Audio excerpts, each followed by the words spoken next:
What if being an astronaut kinda sucked? What if a beach ball could be an alien? What if you could convince a bomb not to detonate by introducing it to phenomenology? Are you willing to entertain a few concepts? I am always receptive to suggestions. Fine. Think about this then. How do you know you exist? I must think on this further. Dark Star is the feature debut of John Carpenter, who would go on to direct Halloween and The Thing. The budgetary limitations are clear. I cannot stress enough, there is a beach ball alien and it gets so much screen time. So then it just spewed across the room like a balloon.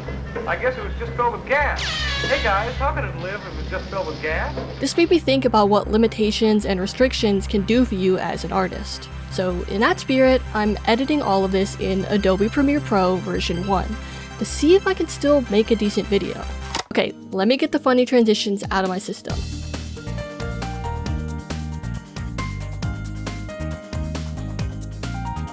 Alright, let's go.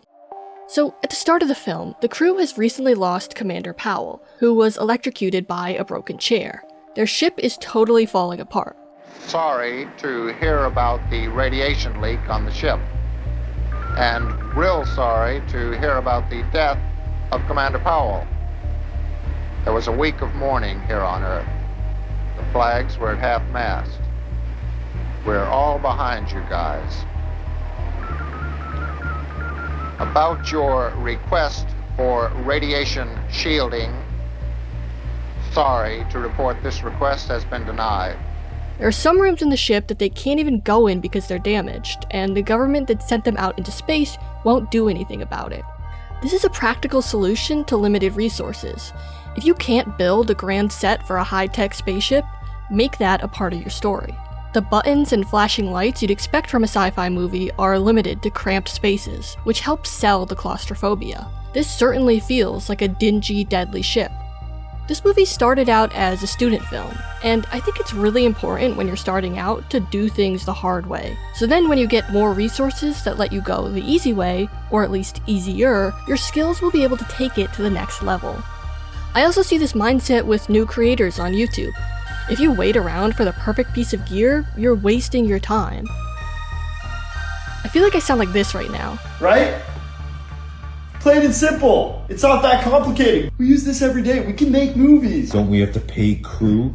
Alexander, look to your left and look to your right. Colleagues. These are collaborators. Use them. Tools in your toolbox. You can use them as tools. Realistically, a film student or a new creator will not make something at the same level as the pros. Even the stuff that's shot on iPhone is really shot on an iPhone plus a ton of other gear and usually an experienced crew. Experience is the most important thing here.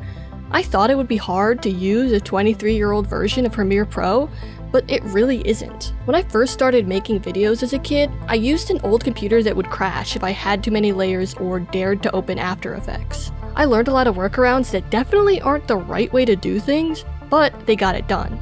And that process of getting it done made me a better editor and creator. Even working on this video, it kept crashing when I tried to add text, so I just figured out another way to do it and kept moving. I actually think it looks pretty cool. What I'm saying is, accept your limitations. Making something is always going to be better than making nothing. This is Dan O'Bannon, co-writer and editor of Dark Star. A lot of things bothered me about Dark Star. We had an alien in it, which was a beach ball. It was our second try on that alien.